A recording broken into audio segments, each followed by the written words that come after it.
Well, every Sunday we set aside a few minutes for a prophecy update.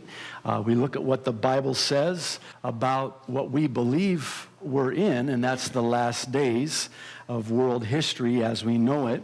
We believe that everything that is taking place in the world today is a fulfillment of those prophecies that we have in the Bible, both Old and New Testament. For today's update, I want to talk about something that I sense the Lord was speaking to me about during our prophecy conference last weekend. There seemed to me to be a common denominator, as it were, in everything that everyone was saying. And when you peel the layers off everything that's happening, especially here in the United States, you're going to find that Christianity is demonized and Islam is glamorized. You know, when Dr. Thomas Ice was teaching on Christian Zionism and the history of Christian Zionism, I know for a lot of us it maybe felt like maybe you had a flashback of being back in college, you know, in a classroom, but it was absolutely fascinating to me. And even the teaching on the Rapture, and then Dr. Mark Hitchcock's teaching on the 2012 Mayan prophecy and how much attention that is getting, and how that does not seem far-fetched. Yet, when you talk about the rapture, that is just, you know, over the top. And, you know, Christians are kooks because we happen to believe in this event the Bible calls the rapture. But you take all of those teachings and all of these prophecies, and they seem to have at the core this common theme. And that is that in the last days, it will become increasingly unpopular to be a Christian. Now, I have shared with you before how it is that, especially when I travel, that when I let someone know that I am an Arab, that I was born in Beirut, Lebanon, they are very interested in striking up a conversation with me. However, when I tell them that I'm a Christian, God forbid a pastor, they are not so interested in carrying on a conversation with me. In fact, the walls go up, their guard goes up, and they are, especially when I pull my Bible out in the seat next to them on that airplane. Maybe it's because an Arab is pulling out a black book and they're not sure if it's a Koran or if it's a Bible. But when they find out it's a Bible, you'd think I pulled out a vial of the, you know, Ebola virus or something. I mean, it's just interesting to me how that all of a sudden now, it is really unpopular to be a Christian. We are the problem. I don't know if you realize that or not. But if you're here this morning and you're a born-again Christian, you are the problem. You're in the way. And so I find it rather interesting that in our day and age, Muslims and their mosques are good, while Christians and their churches are bad. Isaiah the prophet in chapter 5, verse 20 and 21 said, you'll excuse me, I'm trying to get rid of this cough here. Isaiah chapter 5, verse 20 and 21, woe to those who call evil good and good evil, who put darkness for light and light for darkness, who put bitter for sweet and sweet for bitter. Woe to those who are wise in their own eyes and prudent in their own sight. I'm watching with keen interest how this is all playing out in the media, in the movies, in our modern form of entertainment.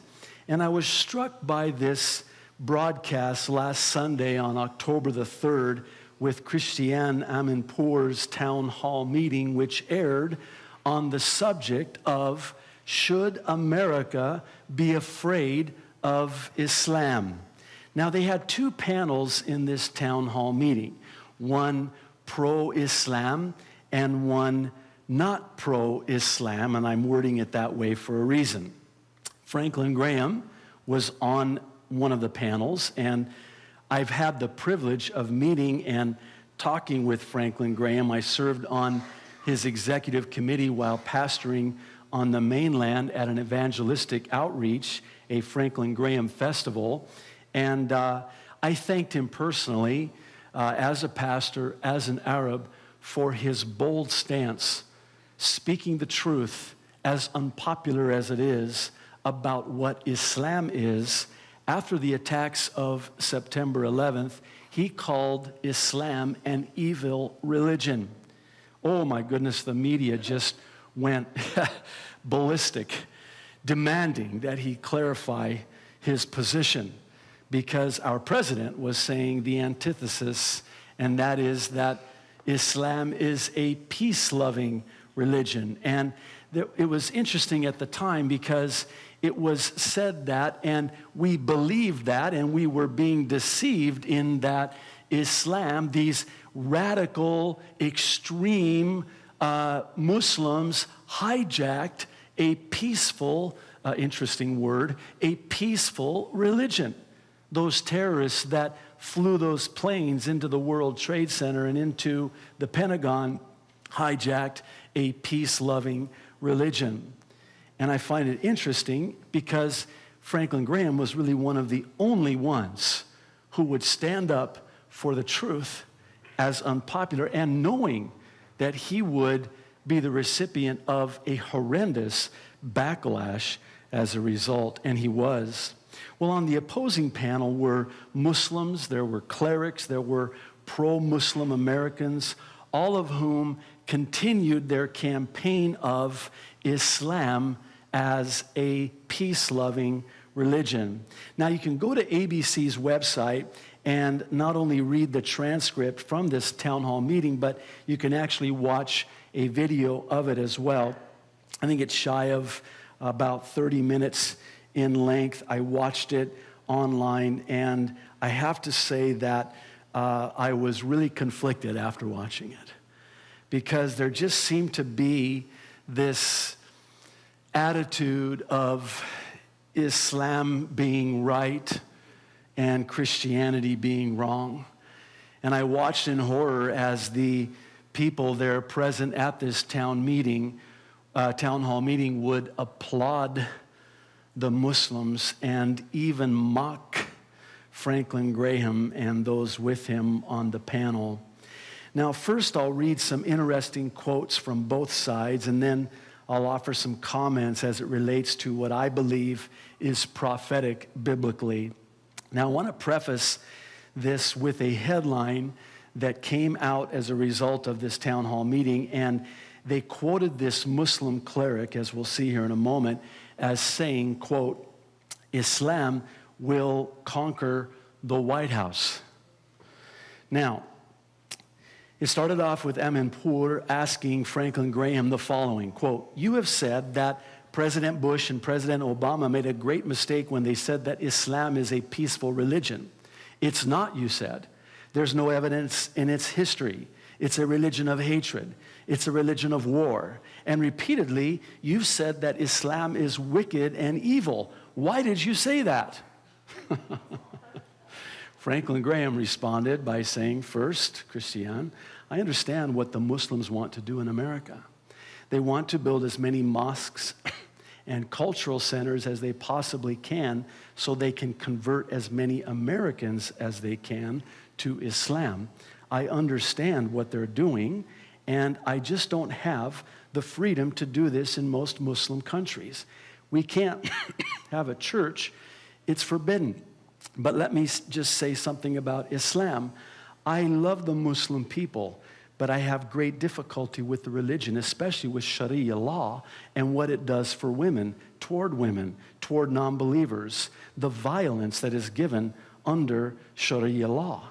Later on, a Muslim by the name of Reza Aslan, who is a writer for the Daily Beast, the name says it all, he responded this way: I think somebody needs to remind Franklin Graham that we don't judge our values in the United States by comparing them to what the Saudis do. This is a common refrain that you hear from a lot of anti-Muslim activists in the United States, that, well, if in Saudi Arabia you can't have a church, then therefore in the United States you shouldn't be allowed to have mosques. This is an appalling and laughable argument. And if I'm not mistaken, after he said that, the town hall meeting attendees erupted in an applause in favor of this Muslim's incredulous comments. Then Franklin Graham very graciously said, and this is what I love about Franklin Graham, whether he's on Larry King or whatever news broadcast or what, and he's on a lot of them, he always inserts ever so graciously the gospel, and he does it with words seasoned with grace. And he says, you know, we can have an argument, but I'm not here to argue. As a Christian, I believe that Jesus Christ is the way, the truth, and the life, and that no man comes to the Father in heaven except through him. I don't believe in Islam. I don't believe a word of it. My opinions are not based on hearsay. My opinions are based on 50 years of working in Middle Eastern countries. Now, as you may or may not know, Franklin Graham is the founder of Samaritan's Purse, which provides millions and millions of dollars of relief in the Sudan and all of these Muslim countries that have been destroyed by and at the hand of Islam. Our Operation Christmas Child was founded by Franklin Graham and Samaritan's Purse. He's also the one who has taken over for his dad, Billy Graham, and the Billy Graham Evangelistic Association. He is a man of God, and he is greatly used of God. He goes on to say, I'm 58. I was 8 years old when I made my first trip to Egypt, and I've been to Syria, Lebanon, Jordan, Iran, Iraq, Afghanistan, Sudan, Somalia. I've worked in these countries, but I disagree, Christiane, with the Sharia law because they do stone women. They do imprison. I've worked in the Sudan where they've burned over 1,000 churches. 1,000. After this, another Muslim chided in saying, if you're a Muslim, you submit to Sharia. This is where it got really interesting because Franklin Graham says of this Muslim to Christian, he says, he's telling the truth. To which Amanpour says, Reverend Graham says, you're telling the truth. So do you agree with Reverend Graham and our panelists on this side that Americans should fear Islam? This Muslim then answers, and this is what made the headlines, he says, we do believe as Muslims, the East and the West will one day be governed by the Sharia. Indeed, we believe that one day the flag of Islam will fly over the White House. Then, Franklin Graham boldly says, what scares me is that Sharia law means to govern the entire world, and that is the goal of the Islamists. Now, towards the end, Franklin Graham addresses a lady on the Muslim panel and says to her, one of the things that really bothers me on 9/11, and this is something that is very troubling to me, on 9/11, when these aircrafts flew into the World Trade Center and into the Pentagon,